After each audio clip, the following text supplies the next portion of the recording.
Bonjour à tous. Aujourd'hui en mathématiques, nous allons commencer cette fiche d'activité. Nous allons faire les exercices 1 et 2. Les exercices 3 et 4, nous les garderons pour demain. Alors dans l'exercice 1, les enfants, il s'agit d'un exercice que vous avez déjà l'habitude de faire. Il va falloir calculer des soustractions à la manière de Pigbille.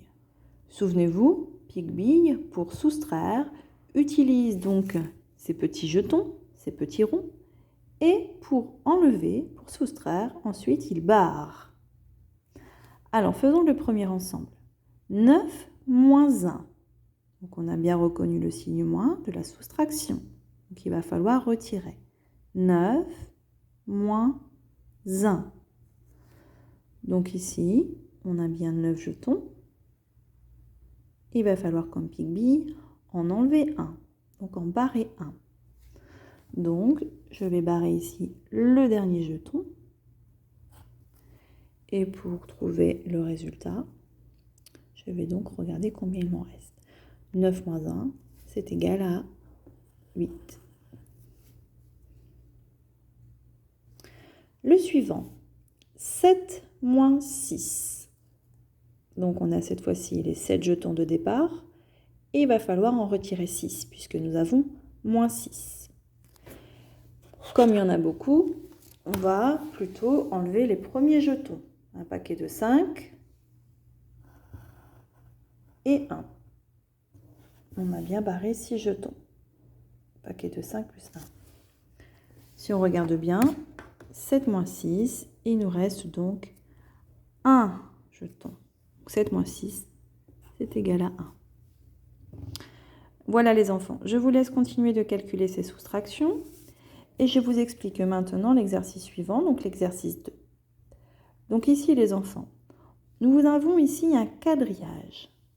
Un quadrillage est fait de lignes qui sont ici numérotées.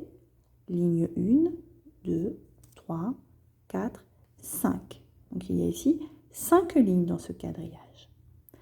Mais un quadrillage est aussi fait de colonnes qui sont ici notées par des lettres.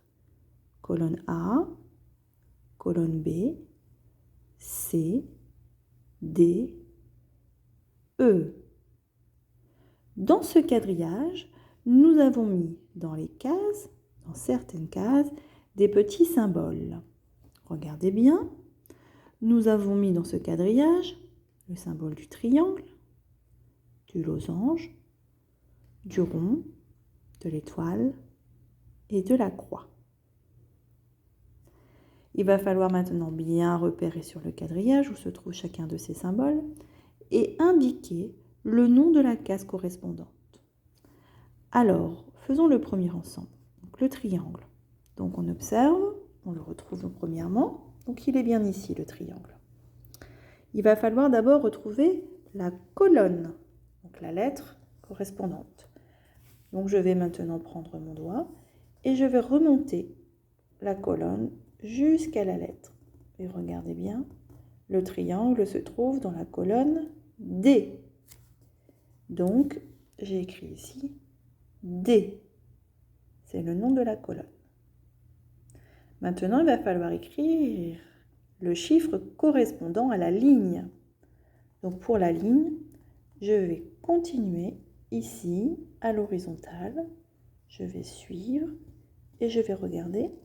Je suis bien à la ligne numéro 2. Donc, je vais écrire que le triangle est dans la case D2, ce qui veut dire colonne D, ligne 2. Vérifions. Colonne D, ligne 2.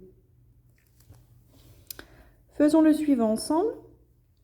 Le losange. Le losange est ici. Donc on repère d'abord la colonne, souvenez-vous. On remonte la colonne jusqu'à la lettre. Et donc le losange est dans la colonne C. C. Donc je viens écrire ici C. Et pour la ligne, donc la ligne est à l'horizontale. La ligne, je continue. Et le losange ici est sur la ligne numéro 5.